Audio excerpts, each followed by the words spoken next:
Is California so over? What about the rest of America? What about the world? Master of all media, Mike Cernovich is here. I'm James Polis. Welcome to Zero Hour.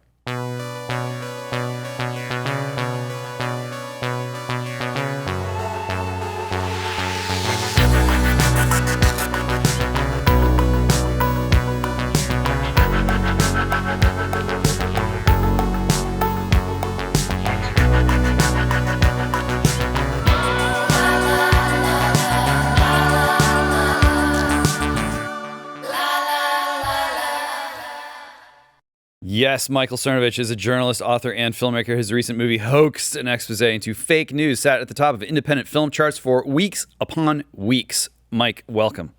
Welcome. I like the bumper music. Is that new, or has that been on there for a while? It's always been on there. Okay. Yeah, custom work. Yeah, it loads like a Black Mirror episode or something. Well, this is Zero Hour, like so we're homage, always talking about how it's later than you think. Sort of dystopian. Yeah, I like it. Yeah, little mild. It's like soft dystopian, softcore dystopian. Yeah, that is the brand. It's fancy. How late do you think it is? Really? I don't know. I go back and forth. I read your book. I go back and forth, and on timelines. Yeah. And I think that every if in the Bible the end times are here, right? Always. The end times are always here. So I sort of believe that the end times are always here, but because of how we, in particular in the Western mind, code time, we always seem to think we're at the end, as if time ends, it runs in a straight arrow.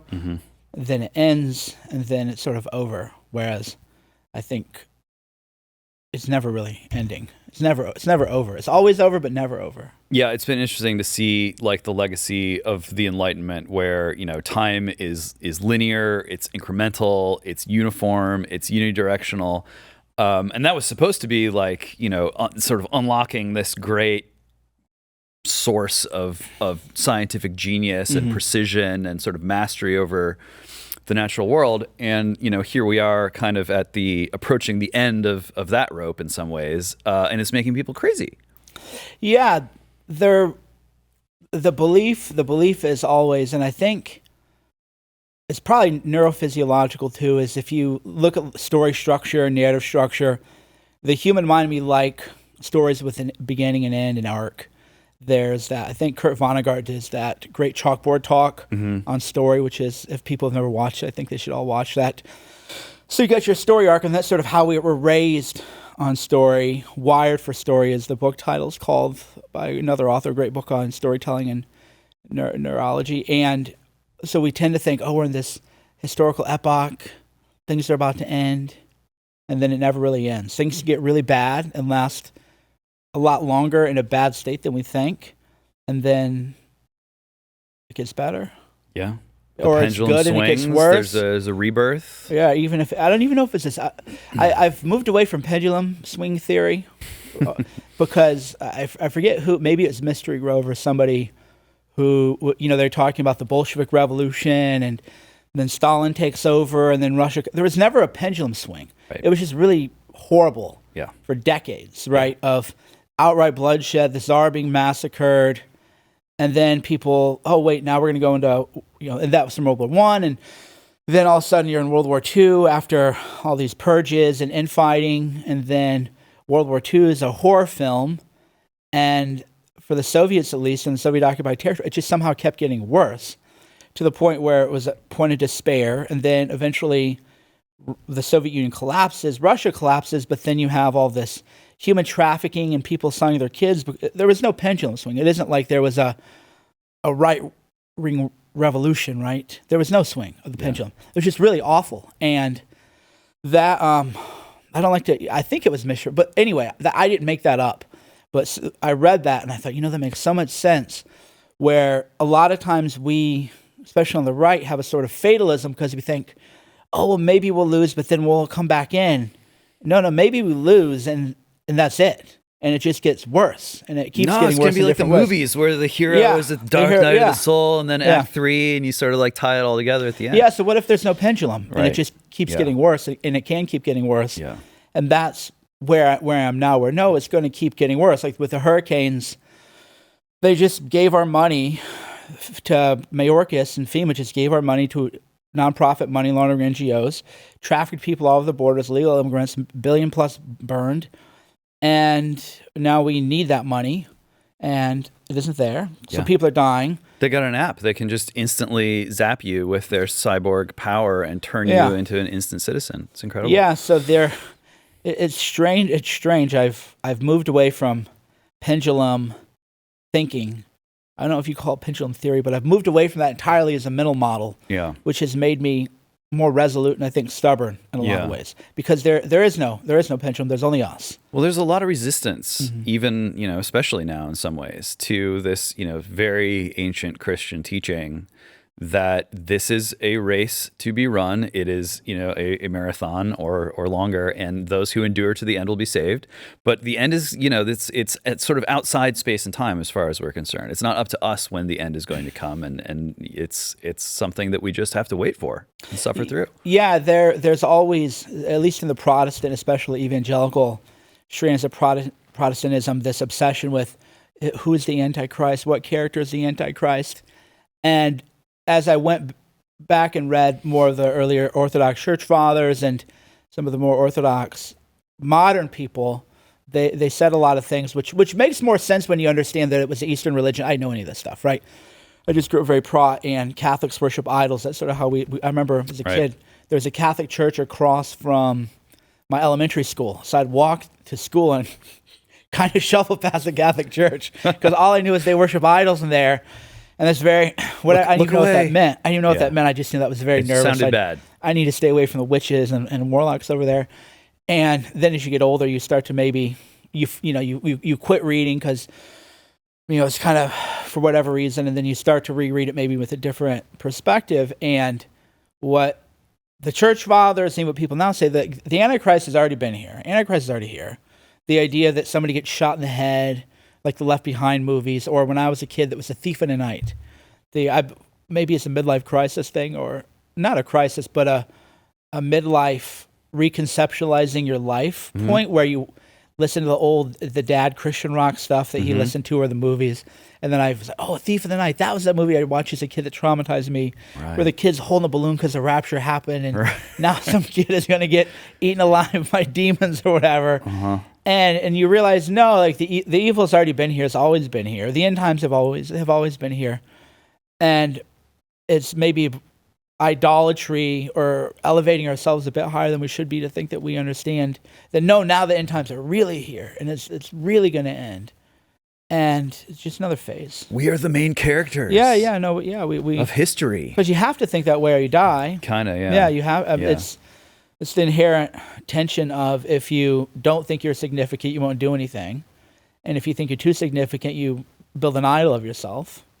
And then you're sort of in this MC Escher diagram where you're trying not to be too significant, because if then you're too significant, you end up on the other end of it. Yeah.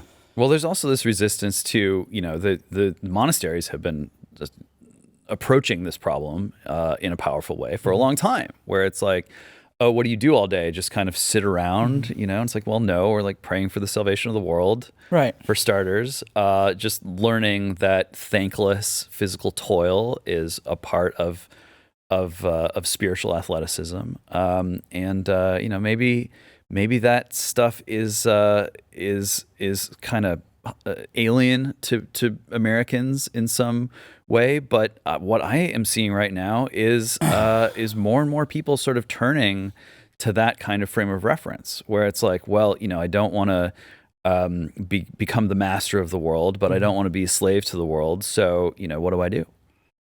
Yeah, there's definitely revivalism occurring, although it is returning to the more of the Eastern traditions. Because, like, for example, I didn't know there were Christian monks, right? I knew from TV or whatever that the Catholics, of course, the idol worshippers, they had monks, friars, and they all drank alcohol, right? That was sort of what you thought of as a monk. I didn't know that there were monasteries, because we all, in the Western world, anywhere, America, you sort of have a different conception of religion. And then the Eastern religions are, okay, the Buddhists are over there meditating all day. Right. And they have monks. And that makes sense that they have monks, because it's a different religious strain. And then you don't realize, no, they've been Christian monks. Their meditation's an active prayer with Christ, and they have Vespers, and they're getting up. I remember I read their schedules, and I said, yeah, I would never want to be a monk. You get woke up at, 11:15 p.m., 4:15 a.m. It's a full day. I was like, you know what, that definitely would not be for me. Living around a bunch of other monks, which I imagine would be even worse. Oh, yeah. Nothing about that appealed to me, but I didn't even know there was such a thing, right? I didn't even know there was such a thing.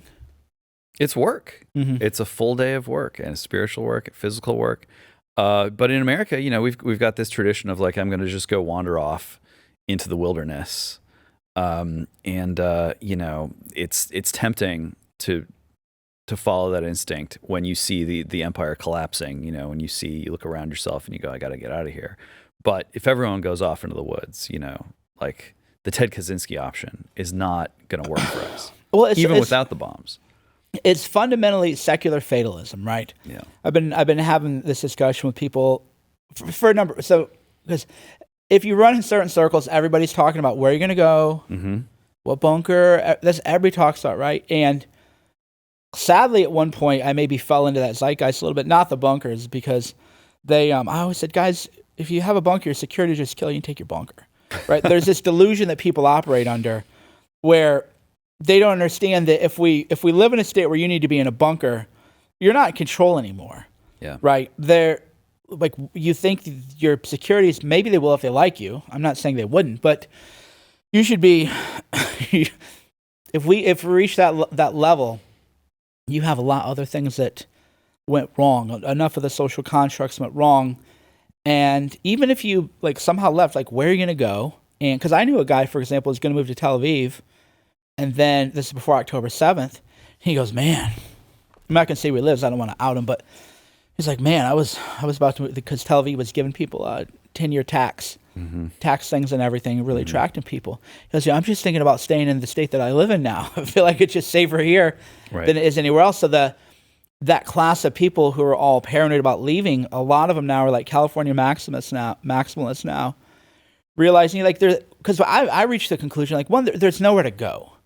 Right, especially as surveillance technology improves, especially as drone technology improves, there's no way to go. Where are you going to go? Then what are you going to do? You're going to hide out? But in the logical Western rational mind, we believe that we go somewhere and then time stops. Right? And this is the macro and the micro. The micro is just how people ruin their lives.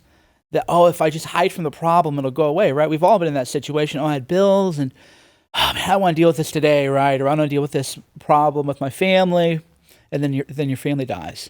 I don't want to deal with this problem with my friend, then your friend dies, right? Because you feel like there's this stopping point, and you're pausing the television, time stops, and then you're still existing somehow outside of that, and you never really are. So it's the same thing as if you flee. It's not like you can leave the country and go somewhere, and then time stops, and now you're in like a Tolkien, elven, magical realm where the bad guys, who are the bad guys? Sauron and them. Yeah, the Shire will never burn. We'll be just over the hill. Yeah, you entered a parallel universe where like everything's good and you're just goofing off all day. Well, this is part of the religious thing that has been a struggle in America too, where it's like, I don't want spiritual authority. I don't want people telling me what to do. I'll just go into my conscience and sort of worship in the way that I want, and that's going to be okay. And well, I mean, the story is not over for sure, but you look around and sort of see what shape Americans are in spiritually, and it's rough. And that approach doesn't seem to have worked very well. And now we've got machines that are so powerful that they can, seems like they can almost simulate the soul. And people are desperate for spiritual authority. And where are they going to turn? Sergey Brin? Bill Gates? Well, especially too, in America, they even skipped the Rome. I see it more as a failure of philosophy as much as religion, because it's not like they said, I don't believe in God and I don't want to submit to God anymore.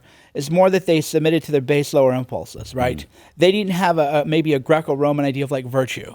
So if you go back and you read Aristotle, the Nicomachean, I always tell young guys, like, what you're reading, I would just read the Nicomachean Ethics for the sole purpose of thinking about what a good life looks like, thinking about what virtue is, and virtue, of course, is lived. And we skip that whole part of it. So it isn't just that we rejected God as a culture. Okay, I don't want to submit to God. Great. but then you submit to because I'm rational, I'm smart and everything.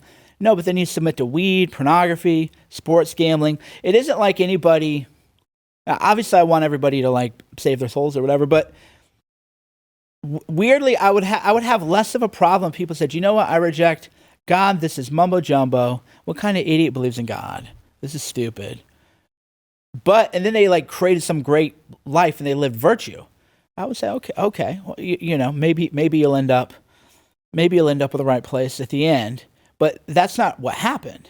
Yeah. Right? People instead became slaves to the base desires, but that's a rejection of early Greco-Roman thought, right? That's a rejection of the idea that you want your mind as much as possible to control your passions. And of course, Hume said maybe that's not even possible, but we completely lost any idea that there's a tension between the master and the slave, and that the mind, the higher side of you should be the master, the lower part of you should be the slave, and which just became this like disgusting culture, right? Even to the point where things that shouldn't be normal, like watching pornography, should not be a normal thing, right? Should not be a normal thing. And it's totally normal. And if you're against porn, you're some kind of prude fundy. Right. You're bad. Yeah, I'm you're fundy a bad person. now. Yeah, people are always like, "You're fundy now." Like, I don't think I'm fundy. I don't think this is a normal thing. Like, I don't think waking up, wake and bake, and then bumping around a little bit, stammering into a job, driving, and then betting on sports games all day and playing fantasy football all day. Totally numbed, totally just trying to replace your given existence with something that's been fabricated. So this is like a rejection of Roman idea. This is, which is why it triggers me. People are like, oh, men think about the Roman Empire all day. It's like, no, they don't, because if they thought about it, they would think I'm a disgusting pig. Yeah. You know, because if you look at how the Romans lived and their idea of virtue and masculinity and gravitas, we don't have any real gravitas at all, and even I feel that. Most days, we have no sense of we have no lived experience of Greco-Roman virtue, but we're how obsessed with the Roman Empire. I don't really see that. And then we rejected God, but become some weird, sluggish creature. There was a meme I saw. It was great. Speaking of lack of gravitas, here's me looking at memes all day, right? And one of them is some like Reddit figure says, what kind of idiot believes in God? I'm not a slave to God. And then it shows Pornhub, weed, fantasy sports, NFL logo, and you realize that's what happened. Where I'm not going to say it would be okay to reject God, but I might have a different perception of society if people said, no, I rejected God because I really want to live this life that I have, and I really want to get the most out of this life. Where instead it's more like I'm my cattle. Yeah, weak choices. But it's tough to, the philosophy speaks to the mind and sort of flatters the mind. And so, if you get the brain part right, you get everything right. And it's just so difficult, to sit down and crack open your Aristotle or whatever and then develop this kind of creed around it. I mean, I'm not saying don't read Seneca, but I'm saying like this stuff, it doesn't really touch the heart. It doesn't really speak to the heart. And if you're not having that kind of change of heart, then it's just, I think, very difficult to withstand kind of the pressures of, just everyday life, or especially this weird sort of virtual world that we've created. It's tough not to get sucked into that. I see. I don't think so. I think that if most men had done some of the reading and tried to live according to the ancient ideals, they would still be missing the heart or the nous. They would still be missing an essential part of the human experience and what it means to be, part of God. You're still separate from God if you're not in your heart, but they're not even doing the mind stuff, right? Yeah. They're not doing anything. That's sort of my greater criticism of secular society in general. So the good news for us is secular culture is such a failure that now people are like religiously curious again. Yeah. And it's only because empirically all you have to do is look around and you think, oh man, like Noel Urey, however her say his name, I read his book, but I don't even know his name, how to say his name. But you look at these people. Yuval Harari. Yeah, right. Just bug men, right? Yeah. And ironically, I read something in one of these Orthodox books. The Virtue was the Ethics of Virtue, something like that. It was a big, huge book, and it has a bunch of essays on Orthodox Christian thinking, and it said something like, and you can fill in the gaps before I butcher it, but there's like a full Christian has like a Roman mind, a Jewish heart, or maybe it's a Greek mind, a Roman body, and a Jewish heart. But there's some understanding that there's like multiple components to it, and I think, at least in the world I lived in, like Western self-development, everything is just very mind-based. Here's a blueprint on how you live your life, right? And because frankly, like before I ever got into this hard or this weird Christian stuff or whatever, because I grew up that way, but before I re-explored it, I was happy with my life. I was like, you know what? I got life pretty like figured out. Here, here's the way to live, and if you live this way, it's pretty rational. Like I could take most men, assuming they don't have like a real mental health problem. Everybody's got mental health issues, but like a real one, right? You're not schizophrenic or something. I could take most men and be like, oh no, like here's why you're a loser. Like this is when you get up, this is how you spend your money. You don't even track anything. You don't weigh your food. Like you don't do anything. Yeah, basic stuff. Jordan Peterson stuff. Jordan 1.0. Well, I was before Jordan. Yeah, right. And so there, but you could give people a blueprint only in the mind, and their lives would improve monumentally. Yeah. Right. Now, my delusion was thinking that was the only thing that existed was the mind, right? Yeah. That was my delusion. Well, and I know you were before Jordan Peterson, but how did he kind of finally break through? It was with here's basic rules: clean your room, do the thing, and it does motivate guys, but it only gets you so far. Well, it's too glib, and there aren't enough of the operating rules. Yeah. Right, because you have to do a lot. Like I was thinking about this the other day, especially as you get older. It's like, I'm closing in on 50. I know you're in your mid-40s. It's like, man, dude. Ouch. It's like, dude, this sucks. Like, you have to eat this much protein 3 or 4 times just to not deteriorate. Right. I'm not even talking like a guy in his 20s. If he lived like I lived, he'd be jacked. Yeah. I'm just saying, just so my whole thing doesn't begin collapsing. Oh, yeah. You got to like log your calories, make sure you got your protein for the day. Log it. You have to do a certain amount of cardio hours. You got to keep track of all this stuff. Lift or get stiff, man. And you have to lift hard to like not really make gains, at least if you're natty. Right. You're like, wow, that was hard. And you know what? I'm making no gains unless I'm going back on TRT, right? So, which I will, but when will you do that? Well, we have 4 kids, so I can go be infertile again. Right. So yeah. Right. I'm gonna go back to being infertile, but there's also the aspect of the reason I haven't gone back on yet is testosterone makes you more pride and more lust. Mm-hmm. And I don't know that I need either more of those in my life. Yeah. So spiritually, I kind of have to figure out how to deal with that. Especially at that point. Yeah, because biologically, there are real limitations that happen with aging.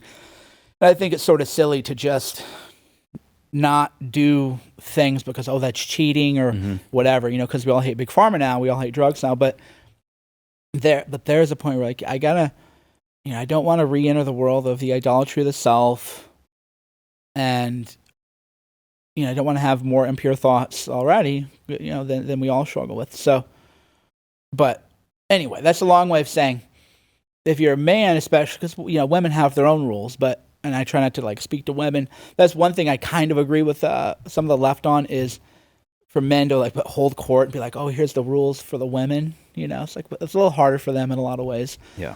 But for men, you're like, no, there are a lot of rules that you have to do. But if you do follow them, you end up with at least better where you are, and then you can get into the heart and all that. Because I almost feel like, and I could be wrong. You're welcome to disagree. Other people would. I almost feel like you have to earn the right to live in the heart, right? Because if you just live in the heart, you're just kind of like a weak man. You're kind of like crybaby, and that's when they say like, oh, man can't cry. Me, I'm like, I feel bad that I don't cry more. I feel bad that I'm so afraid of feeling emotion that I shut it out, like close off. I feel bad. Yeah. But I almost feel like you have to be in the mind enough to earn the right to go into the heart and do that. Well, it's all connected, and people want to always break off one piece and turn that piece into an idol instead of dealing with the fact that it's all a whole. It's a whole, but they're different. I mean, it's a different sense, though, right? Yeah. Like your eyes and ears are connected, sight and sound are connected, but sight is still sight. Yeah. Hearing still hearing. Heart is still its own form of wisdom, but again, in the Western thinking, especially the Western hypermasculine thinking, we completely write away the heart, right? Like a man who's in the heart, you'd say that guy's a pussy, right? You just, well, that's the language. Sorry to be crude, but that's the language I would have used a number of years ago. It's the way I thought things like a number of years ago. Like, oh, this guy cries, what a fucking pussy. Right. Oh, this guy's got trauma. Like, well, who is this? What is this guy gonna, go into a bathhouse or something? Like, who, And then once you're in there, you realize, oh no, I was the one who was deceived, right? I was the one not living in there. Because in a way, mind doesn't want you into heart, because heart is a little more chaotic, a little more unpredictable, harder to understand. Subtle things take place in the heart. More painful than mind. In mind, you can rationalize away a lot of pain and suffering. You can dismiss it. You can reframe it. There's all these little tricks you can do.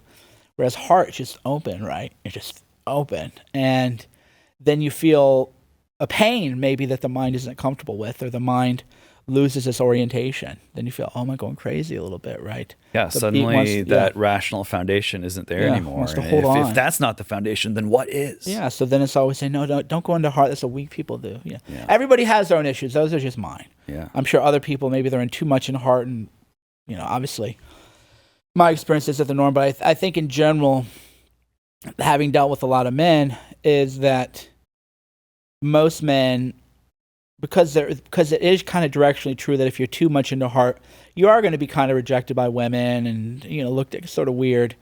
And especially in a world where, all the things for men to do. I mean, you talk about ancient Rome, these guys were farmers, they were laborers, they were warriors, they were military men, they were political officials, bureaucrats. There were things for men to do. And then, of course, fathers, right? Members of a nobility in many cases. All these things have mostly been zapped away for men. If you go into the military, you're killing brown people or whatever. If you go into the priesthood, you're molesting children. If you go into business, you're greedy. You can just run all the way down the line of sort of all the vocations that were historically and traditionally from the beginning things for men to do, things to kind of keep men grounded and integrated into society. And those are now, they're not quite being banned out and out, but they are being taken away. We are being terraformed in a direction where those things don't exist. And under those circumstances, a guy who tries to go hide, in his heart and cry about it, looks and feels and will see himself as being terribly weak.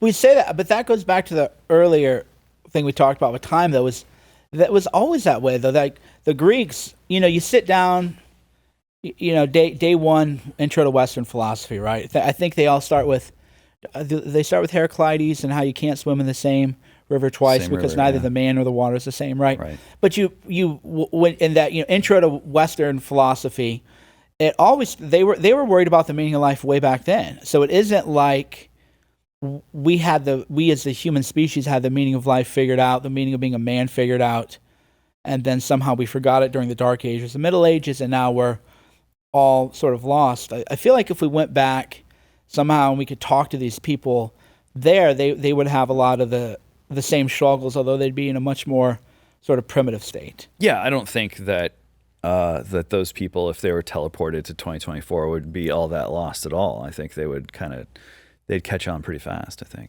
Or if we went back, we would find out they have the same human problems. Yeah.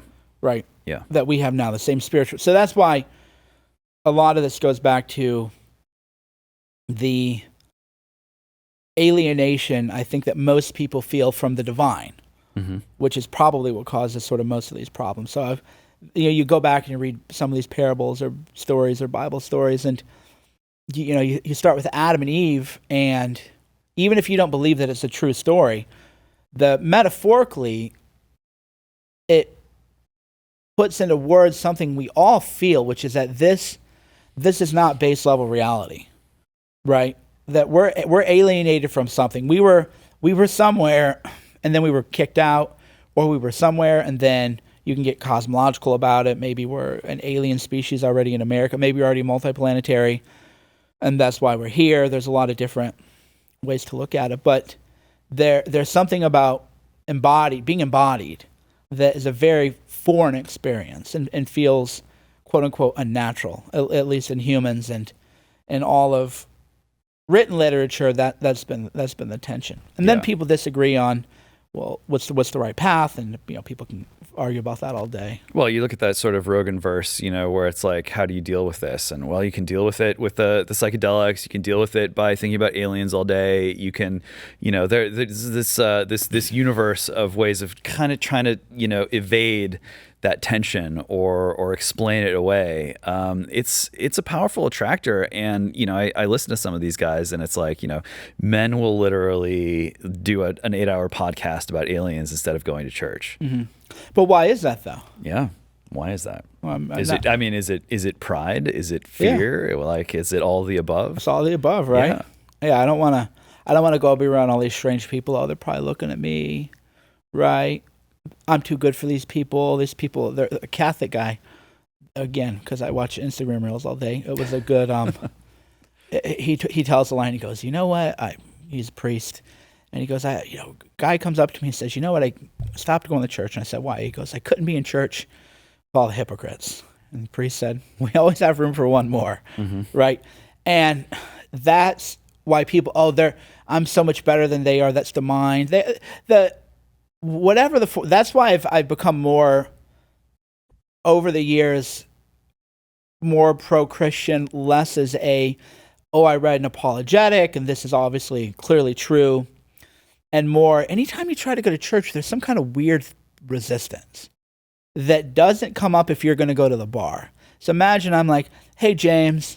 Well, you would say no, obviously, but, secular James, right? Right. And I'm like, hey, James, what are you doing? I don't know. What do you want to do? I don't know. Like, let's just go drinking and try to meet women and fornicate. Mm-hmm. And I got some cocaine. And you'd be like, sounds like a good night, right? Right. What if I said, hey, James, what are you doing tonight? Like, I don't know. It's like, why don't we get up and go to church tomorrow? Mm-hmm. Shit, man, what happened to Mike? That guy's worried. What's wrong with him? Yeah, no, I'm tired. I need to sleep get ready. I skipped the gym already this week. Yeah. I don't want to do it again. Suddenly you want to go to the gym. Exactly. Right. You'd be hungover, fine. Yeah. You'll skip the gym, hungover, fine. So when you even look at it from that perspective, which is how I look, because I look at things more mystically now, and much less of, like, when people want to argue about this, I'm like, I don't care, dude. I was where you were, and I know where you are, and I'm fine with that, and I'm not going to argue with you. This pastor proved everybody's obsessed with that, which is, again, like the Western mind. This former journalist was an atheist, and he invested Christianity, and he concluded that it's true. So I don't need that validation. All I need to do is think about, when you try to do something like that, a million obstacles come up. But when you try to sin, a million winds push you in that direction. Mm-hmm. Oh yeah, no, you got energy. Oh, you feel excited now. You feel hyped up. Let's go to Vegas, right?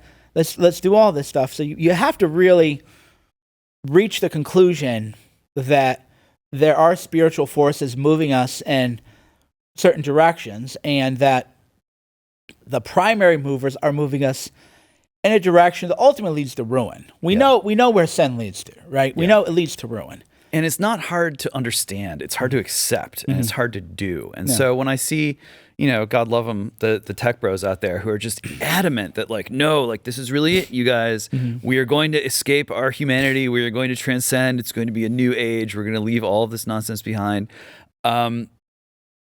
Some of the smartest people are the easiest to deceive, and just the absolute spiritual resistance to accepting the implications of that. How long can it go on? Well, not only that, but they're ignorant of consciousness and how it emerges from a physical property, right? They're techno-Gnostics, right? They think that you can somehow take your consciousness, that it exists, and the soul, like you read Descartes and all these guys, right? They think they're so advanced. But if you have a classical philosophy education, it's like a freshman in college. Oh yeah, I'm just going to pull my little consciousness out of the seat of the soul, like Descartes thought it was, right here in the middle of the brain. You realize you're thinking in like the 1600s. Right. You're not actually advanced. Right. You're early post-Christ Gnostics with a mind-body dualism of Descartes, and you think that you can just unplug your consciousness and put it into a cyborg, and you think that's smart, but you haven't done the reading, right? There's always you can always kind of tell who's done the reading and who hasn't.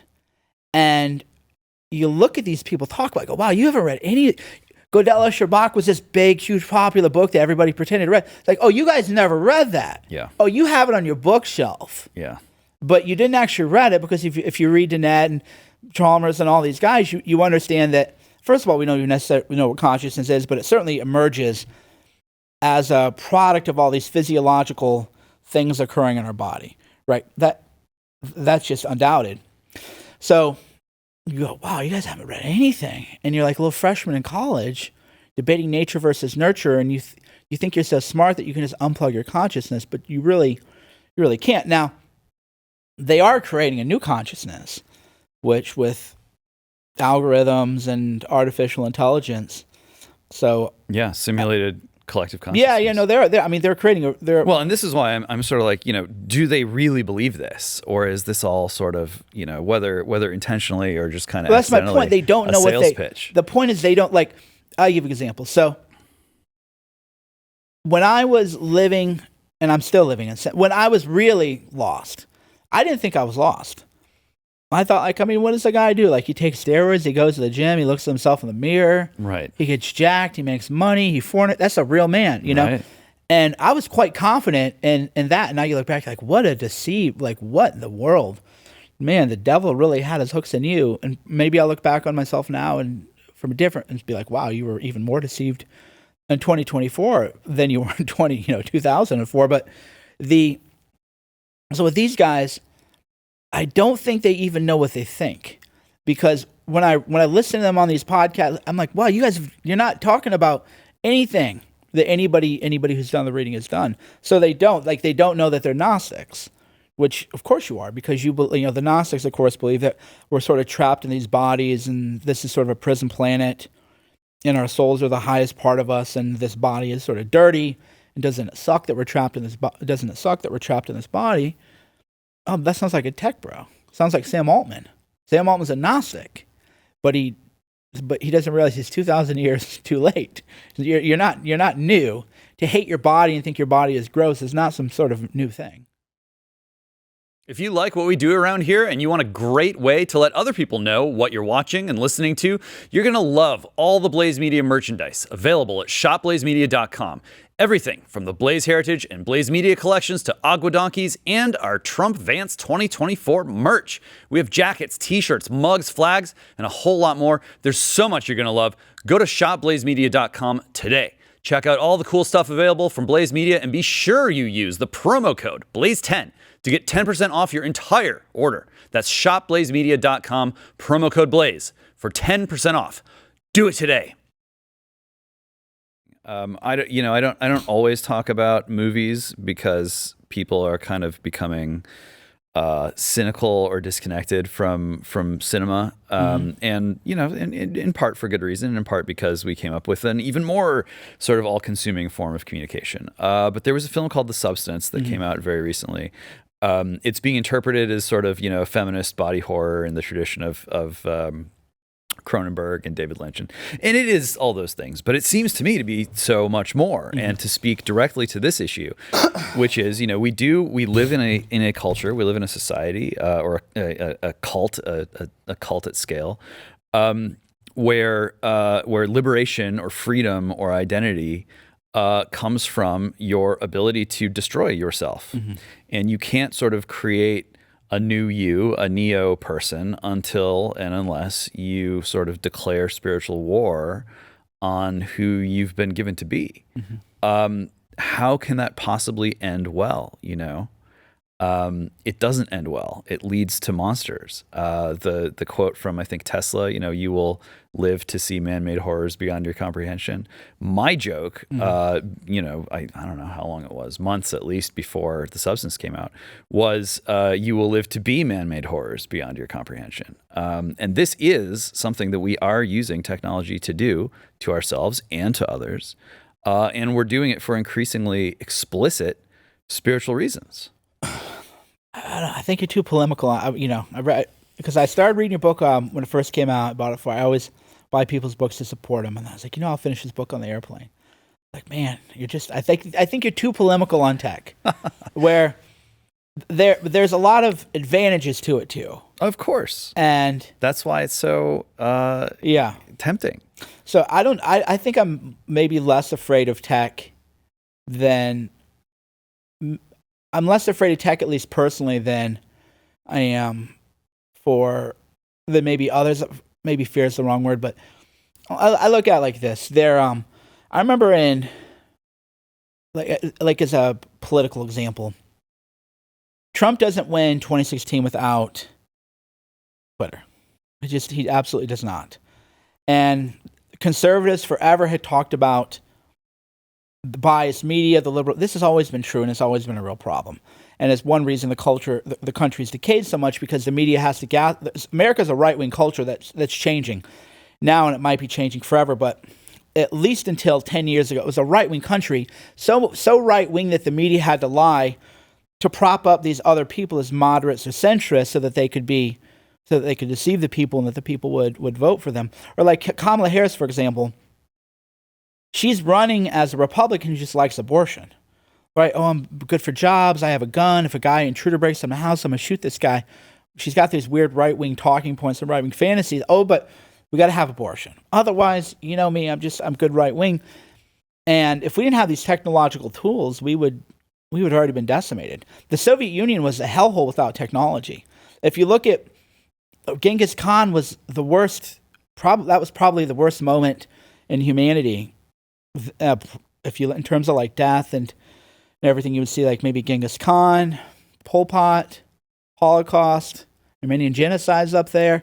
You look at the worst things that have happened. This was all pre-tech, unless you define a certain kind of archery as from the Mongols as technology, and then we get into a definitional discussion of like what is technology. But the worst parts of humanity, and humanity at its worst, was all pre-tech, right? Bolshevik Revolution, pre-tech.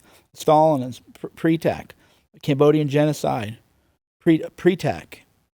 Right? With tech being defined as what? Like digital? That's yeah. Well, the direction we're headed. Yeah. So, like you, like Elon Musk, like a lot of people who are smarter than me, I have a certain apprehension about the direction AI is headed towards us.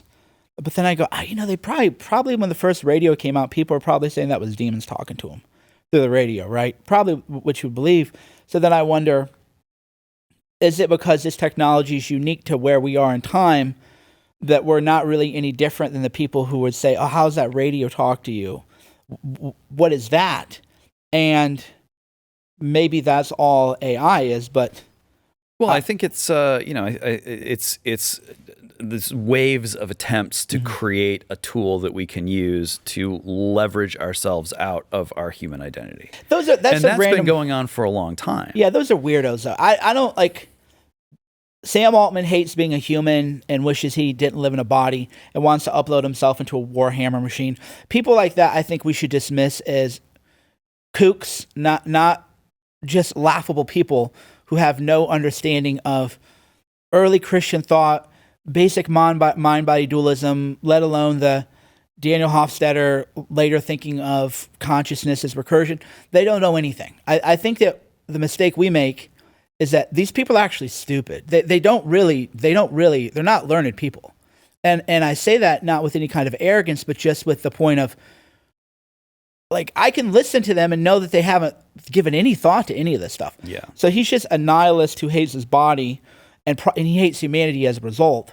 That's where people like him are a threat, is because but the materialist Soviets were the same thing. They had that same aesthetic of they hated the body, they hated themselves, and therefore they wanted to kill and hurt, as many people as possible. So that's one side of the discussion. These guys who they're going to upload their consciousness to a cyber. Yeah, okay. Well, that's part of the thing, though, is it's not just I'm going to go do this and the rest of humanity can figure itself out. It is like, this is going to be a new mode of governance. Mm-hmm.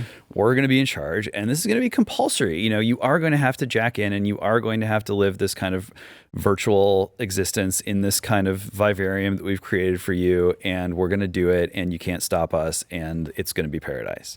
That is part of what's going on. That we had to live that way with the communist China before pre-tech. You had to live that way. With us, it's not that we have to. It's whether we're going to submit and the question that a lot of people are having, myself included, is there a red line, or are we just going to cower and go along with it? Yeah, it's very easy. It's very easy to sort of passively give in, because ultimately, well, maybe I don't personally want to leave my human body, but maybe I do just kind of want to, be lazy and be fed and be, get the dopamine hit, escape from God, escape from God's commandments, escape from any kind of responsibility. That's why Gnosticism is so powerful, not because everyone wants to destroy their physical form and ascend into some sort of collective blob, but because they want to escape responsibility, and they don't want to be confronted with how difficult it is to satisfy God's commandments, and how much work it takes. Well, they want to live like cattle, but there's always been a large segment of people that are completely happy with a feed sack on their. But I don't spend a lot of time thinking about those people. My worldview and where I spend my most time thinking is, I have the elitist view of humanity, which is that you have counter-fighting elites, and that the elites ultimately have to elevate their people to a certain given point. So whether people want to live with a feed sack on their face, a lot of people do. They want to play fantasy sports all day, and they want to gamble, and they want to watch pornography, and but I don't spend a lot of time thinking about this. I spend a lot of time thinking about my role in this war that is ongoing, spiritual, and I hope it doesn't get physical. But to some degree it is a war, because they try to kill Trump. They're trying to kill Elon through the law.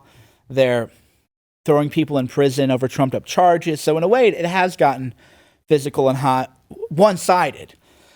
But us, the Christian side, is more like, man, we don't want to retaliate, and that's, of course, the weakness. A lot of Nietzsche's criticisms on Christianity are kind of apt for today's ruling, is where there's this like naivety, where with Christians, trying to get Christians to realize, like, no, they want it, like, they really want to kill you.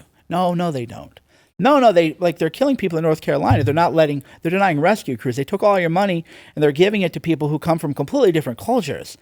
And they want to kill you, right? Or like you tell the Tsar, no, they want to kill you. What are you doing? Why are you dealing with the Bolsheviks? What are you doing? You're going to go on house arrest? No, you're not. They're going to kill you. So there's this naivety within Christianity that I don't see as much in the Orthodox tradition, which is probably why, unfortunately, a lot of people are, because I don't claim to be Orthodox Christian, first of all, so I want to make that clear. But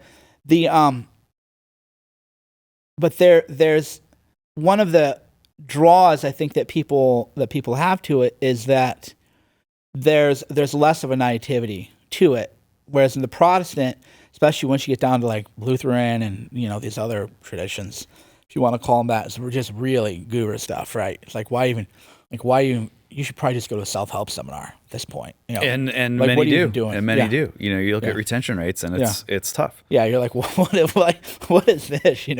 Go to a seminar, dude. This is sort of silly, but so there are a lot of people want to plug in. But I think the way they'll get people like you, the way they'll get people like me, and the way like they already had is like I'll be on TRT pretty soon, and like I've been on peptides, so. I had some tendonitis, so I was on BPC 157. I was like TB 500. So then you go from, a peptide helps it's like a secretagogue, so it helps your body. It tells your body, hey, secrete more growth hormone or secrete more, anti-inflammatory bodies. It's telling your body what to do. But then you're like, well, why don't I go with the stem cells now? Well, that's still for my body. Well, why don't I get the nanotech stem cells, right? And then eventually, like, you're becoming a cyborg between holding your phone, VR goggles, and injecting yourself. Yeah, you got a feed bag for every molecule, every orifice. Yeah, so I don't spend a lot of time thinking about how they're going to, because they already got the cattle. They already got the cattle. Okay, you go walk around, and it's heartbreaking to just see people, and you're just like, you're living in a prison. The Gnostics maybe are right about you. Like, you're living in just an embodied prison where your body is achy and inflamed and can barely move. It doesn't breathe right. You can't even breathe through your nose. Like, man, I feel, your heart breaks for these people. But I think more about people like us and how they're going to get us, because we're harder to trap, but then we're easier to trap because You trap us through our Luciferian pride and, hey, get the technology, get the peptides, get the good peptides. Oh, well, why wouldn't you want like a bionic arm? Obviously you would. Oh, and then there are people with real handicaps that, you lose your if I lose my vision, I'm doing Neuralink. I don't know what to say, So maybe the devil has caused a car crash or something. I don't know. Maybe if it happens, you actually go blind, you'll feel differently. Yeah, but I'm saying that if there's a solution, you don't know obviously until it happens. But I think that's where, especially with the people who listen, that hopefully they're not that trapped by the world that they're thinking there. We need to think more strategically and how they're going to get us right versus the people who they've already gotten. Sad to say, they've already gotten them. Man, it's depressing. It's depressing when I post against weed culture. People who read me attack people who read me. You're reading me. How did you find me? And you're shocked that I'm opposed to weed culture. Oh my God. Then you think, how lost is the world if the kind of people who would be drawn to read me in the first place are attacking me? Not attacking, maybe not the way to put it, but I think I'm like, how the hell did you find me? Yeah. And you're a weed head? You're smoking weed all day? Wake and bake? Smoking in the afternoon on lunch? Going home watching a game? Getting high before bed? Well, then you realize, people downstream of that must be really lost. Well, this is like part of the psychosis because, obviously free speech is important and not having free speech would be bad. And we're seeing the consequences of a lot of that. But it's such a big part of the sales pitch about how to escape the trap that you're describing is we need free speech. We need a global town square. The more people lift up their voices, the more free that we're going to be. And what you end up with is a culture where silence is seen as evil. And where maybe the biggest pot addict in the world, right, could find you and read your stuff, and go, oh, Cerno, yeah, okay, and then like hear some criticism from you, and could just like not say anything, right, not engage. But such a big part of the trap is no, you must engage. You have to respond. You have to be critical. You must be a critic. You must be an analyst. You must pick things apart, debunk them, fact check them. That culture, which is just being so powerfully reinforced by the idea that free speech is what will save us. That culture is such a huge part of the problem. It's Reply-Gate culture. I think, though, that's always, we call those blowhards. Everybody, pre-internet, I just remember being a kid, and you would just, like, the Tim Walsh triggers me psychologically because they picked him because they thought that white men would say he's one of us, not realizing he's the archetypal blowhard coach that we all hated. And he had some weird position of authority over us that was unearned, that he never would have earned in a real high. Of course, he was a teacher, in a hierarchical structure among men, he would never have earned it. Put him in a room of 10 men. Right. This guy's not running things. And of course, they picked him. So when people say he triggers you, it's like, he does, but it doesn't hurt my feelings for you to tell me that because you guys thought that he's somebody that we would look up to because you're so in the DEI world. But he is someone that we would loathe. It's almost like a house slave thing. Yeah. It's like the longhouse slave. Right, exactly. We loathe them for that reason, but they've always been the Tim Walsh type, and that's kind of what the Reply guy is. Yeah. They've always existed, but now they have access. Or the bigger thing, or the annoying person is they feel like they have to say something just to say it. I read stuff all the time. I know I read more Twitter than I write, by far, by an order of magnitude. It's hard not to. I almost never reply to anybody because I don't need to just say something about it, right? Or maybe I'll quote retweet somebody with a little emoji or something, but just to draw a little more attention to it. But I don't feel the need to reword, or what they'll do is they'll read your tweet and then they'll like reword it, but then we're getting into ego, and then the heart would say, maybe you reach them in a way and they feel connected. Maybe that guy's lonely. I have this this is what I hate about living in the heart. Like, this is what I hate about it is, in the mind, it's easy to say, what a fucking dork. Sorry, I shouldn't. What a dork. And that's the mind. But then on the other hand, you're like, what if that guy's really lonely? He read something that resonated with him. He feels a connection, and his way of connecting is replying to you. And now you're judging this person. Yeah. And then the heart goes, what a terrible person you are, Mike Cernovich. Right. What is wrong with you? and then you're like, oh man, so Well, that's and then you get a little voice of pride being like, he needs you. You're the one. It could be you who changes his life. so that's not my sin. My sin is more judgment than guruism. Right. So I'm more like I'm too judgmental to be a guru, because if you wanted me as a guru, I think there was something inherently wrong with you. Mm-hmm. So it's probably like a self-hate component, and all that Milu. But the heart would say, what a blessing it is, right? And maybe that person was lonely, and now that person's a little less lonely for a moment, and then you're judging that person. Why are you judging that person? And so that's why I think a lot of men don't want to live in heart, because then you kind of feel that weight, like, oh wow, there's a heaviness maybe that is inside there. Whereas if you live in mind, it's very easy to just dismiss everybody and cast stones. You're doing a couple films now in development or in some stage of production. Yeah, two, yeah. Okay, how are these films helping you to kind of break out of the traps that we're talking about? Well, the one film, I'm not. That one's still kind of a confidential project, and it'll make sense why it's confidential when it comes out. But the big one is the douchiest thing in the world. Is I'm making a film on the meaning of life. Right? I just feel like shooting myself in the head. A 10-hour film. My God, Right. you're just like, what a douche. It's the most LA, even though I don't live in LA or like it, that you could ever come think of. But Well, you're really underselling it, so... Yeah. Well, no, because if it's just like, what are you doing with it? I'm making a movie about the meaning of life.